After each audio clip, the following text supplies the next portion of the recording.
ভাই তোরা যারা ব্রাজিল আর্জেন্টিনা এইসব ফুটবলের এইসব ইহুদি নাসারাদেরকে সাপোর্ট করতেছিস, হ্যাঁ তোদের কি মনের মধ্যে একটুও গাজার কথা পড়ে না? তোদের কি মুসলমানদেরকে এত অত্যাচার করার কথা একটুও তোদের মাথায় পড়ে না, মনে আসে না? তোদের মনে কি একটুও দুঃখ লাগে না?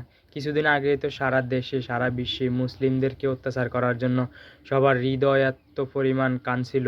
এখন কি তোরা সবই ভুলে গেছস? ইহুদিরা কিভাবে মুসলমানদের উপর অত্যাচার করতেছিল, তারা সব কি তোরা ভুলে গেছস? তারা এখন পর্যন্ত মুসলমানদের উপর অত্যাচার করা শেষ করে নাই, অত্যাচার চলতেইছে। তো এই কথাগুলো বলার একটাই উদ্দেশ্য। গতকালকে দোকানে বসেছিলাম, একটা বন্ধু আরেকটা বন্ধুকে বলতেছিল যে 17 তারিখ সকাল 7টা বাজে ফুটবল খেলা, তুই কি এখনো মোবাইলে অ্যালার্ম দিছস? এখন আরেকটা বন্ধু বলতেছে আমি তো ভুলেই গেছি অ্যালার্ম দেওয়ার কথা, অথচ প্রত্যেক দিনই ফজরের নামাজ হয়। তাদের মনে ওই ফজরের নামাজের অ্যালার্মের কথা মনে পড়ে না। তারা ফজরের নামাজের জন্য কখনোই অ্যালার্ম দেয় না, তারা অ্যালার্ম দেয় আর্জেন্টিনার খেলা যেন মিস না হয়, সেই জন্য আর্জেন্টিনার খেলা দেখার জন্য তারা সকাল 7টা বাজে অ্যালার্ম দেয়। এখন আমার কথা হচ্ছে ভাই, তুই মুসলিম হয়ে একটা অমুসলিমের জন্য তোর হৃদয় এত কান্নাকাটি করে, তোর মন এত কাঁদে, তাহলে তোর মুসলমানদের জন্য তোর কেন একটু হৃদয় কাঁদে না? আপনি দেখেন, হচ্ছে শেফাদুল্লাহ সেফুদা একটা পোস্ট করছিল যে আর্জেন্টিনা ব্রাজিলের বড় বড় পতাকা বানানোর আগে একবার নিজের বাবার শার্টের কথা চিন্তা করো, বাবার শার্টটা ছিঁড়ে গেছে কিনা, বাবার ছেঁড়া শার্ট গায়ে দিচ্ছে কিনা, একবার এই কথাটা চিন্তা করিও। তো আমার কথা হচ্ছে বেশিরভাগ মানুষই হচ্ছে নিম্নবিত্ত, যারা এইসব ব্রাজিল আর্জেন্টিনাকে সাপোর্ট করে, যারা হচ্ছে আপনার ব্রাজিল আর্জেন্টিনা নিয়ে সারাক্ষণ পড়ে থাকে, যাদের মন মানসিকতায় ফুটবলের জন্য, তাদের মধ্যে বেশিরভাগ মানুষ নিম্নবিত্ত। তোরা ভাই বাবা মার জন্য কিছু কিন, কিছু কর, যেই টাকা দিয়ে তোরা পিস্টন বানাস, তোরা ব্যানার বানাস, এত টাকাগুলো এই টাকাগুলো নষ্ট করস, তোরা ওই টাকাগুলো মা বাবার জন্য খরচ কর।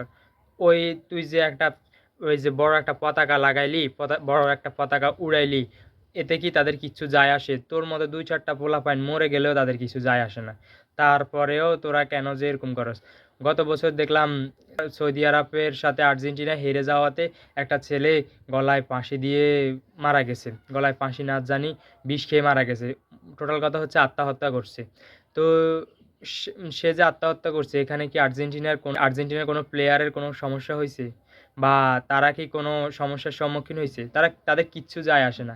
তুই মরস, তুই থাকস, তুই বাঁচস, তুই খাস, বা তোর যা মন চায় তা তা করস, কিন্তু এখানে তাদের কিছু যায় আসে না। ইভেন তোরে তো সে চিনে না, তোর দেশের নামও একটা সময় তারা জানতো না, এখন জানে হয়তো, পরিচিতি পাওয়ার কারণে এখন হয়তো জানে। তো তুই নিজের মা বাবার জন্য কিছু কর। বিশাল বড় একটা পতাকা উড়াইবি, ওই টাকা দিয়ে মা বাবার জন্য আইসক্রিম কিনে নে, বাবার জন্য ভালো একটা লুঙ্গি কিন, মার জন্য ভালো একটা খাবার কিন। বাবা মার বাবা মার জন্য কিছু কর। বাবা মার জন্য কিছু করা যে কতটা আনন্দের, হ্যাঁ সেটা আমার মনে হয় যে নিম্নবিত্ত পরিবারের ছেলে মেয়েগুলো তেমন একটা বেশি বুঝে না। যদি বুঝতো তারা, তাহলে আর্জেন্টিনা, ব্রাজিল বা ফুটবলের জন্য এরকম পতাকা উড়াই তাদের জন্য ভালোবাসা প্রকাশ করতো না। ভালোবাসা প্রকাশ করা উচিত মা বাবা, আত্মীয় স্বজন বা পাড়া প্রতিবেশী যারা আছে তাদের জন্য। তোর যদি মা বাবা সচ্ছল থাকে তাহলে তুই অন্য কারো উপকার করতে পারস। ভাই তুই কেন এরকম করবি? তুই যে কেন, যারা তোরা চিনেই না, যাদের সাথে তোর কোনো সম্পর্কই নাই, সংস্কৃতি পুরোটা ভিন্ন, হ্যাঁ, তাহলে তুই কেন তাদের জন্য এরকম জীবন জীবন দিয়ে তাদেরকে ভালোবাসবি?